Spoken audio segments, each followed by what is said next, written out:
The concept of having a singular best friend is pervasive in Western culture, but is having a BFF imperative for connection and fulfillment?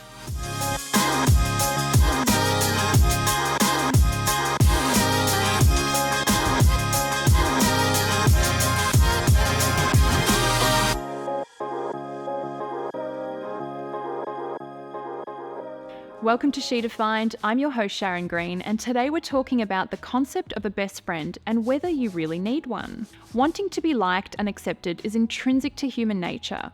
Our ancestors relied on the safety of belonging to a group in order to survive the harsh elements and dangerous predators. While modern technology has made it much easier to survive independently of others, this primal instinct to find our tribe can help explain why social rejection activates a similar neurological response to physical pain.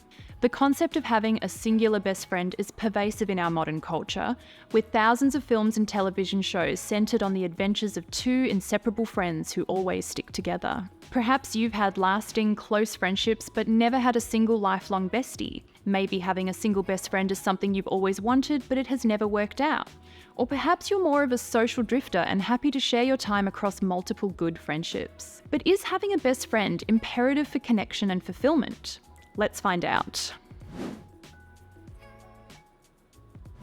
Having a reliable best friend can be incredibly validating, reassuring, and fulfilling, bolstering your sense of safety and security. Having close and healthy platonic friendships can also cultivate a sense of comfort from which to build and nurture other relationships. Some women even choose to settle down with a best friend as their life partner, rather than pursuing marriage or romantic love. The mutual support that many women find in platonic relationships can be just as satisfying, and in some cases even more intimate than with a romantic partner.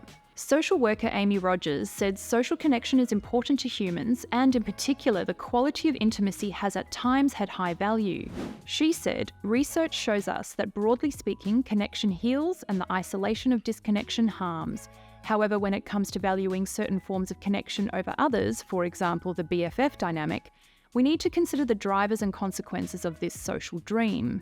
While having supportive friends sustains emotional and psychological well-being and resilience by meeting core human needs like safety, satisfaction, and connection, placing rigid ideals on what social support looks like comes with risks. Miss Rogers said she regularly speaks with people harbouring painful, self-destructive negative thoughts from comparing themselves to what appears to be normal, without recognising it as simply a socially constructed image propagated by society. She said the reality of conforming to the best friend norm is not possible, accessible, or does not hold value for some individuals or groups. While meaningful connection is undeniably positive, the idea of a singular best friend implies some level of exclusivity and an expectation to prioritise this friendship above other people or commitments in your life.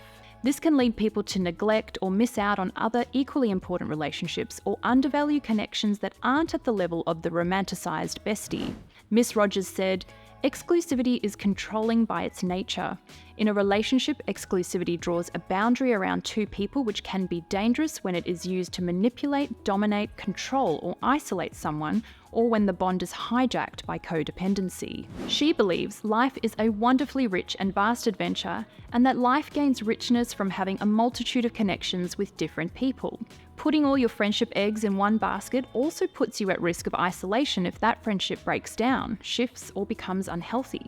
Undying, unconditional loyalty to a person can even lead to becoming trapped in a toxic friendship, losing touch with your own needs, or limiting your opportunities for personal development out of fear of growing apart. Concerningly, the social expectation for women to have vibrant, active social lives or an intensely close best friend can damage self-esteem and perpetuate feelings of inadequacy that then make forming new connections more difficult. Ms. Rogers works with people who have had traumatic interpersonal experiences, and she believes that social disconnection and friendship needs to be treated with more sensitivity. Failing to do so feeds a harmful and false narrative that something must be wrong with those lacking in close social bonds. She said the concept of a best friend can feel quite utopian and harmful as a broad category of haves and have-nots.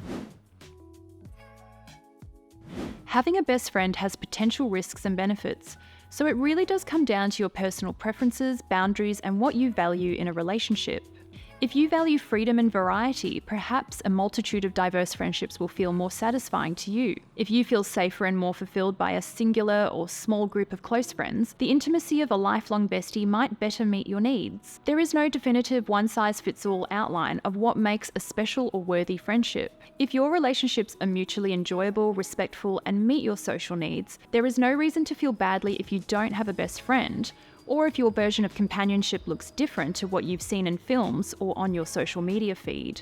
Evolutionary psychological studies suggest that life satisfaction and happiness is influenced by the quality and satisfaction with your friendships, rather than the number of social connections you have. It ultimately comes down to what feels right for you. Freeing yourself from expectation or judgment about what your social life looks like in comparison to others is the first step to creating friendships that make you feel supported, happy, and able to live your life to the fullest. What do you think? Do you believe you need a single best friend to feel connected and fulfilled? I'd love to hear your thoughts in the comments section below. I hope you found this video interesting. If you did, please give it a thumbs up and subscribe to She Defined. It really helps our channel and we appreciate the support. Thanks so much for watching.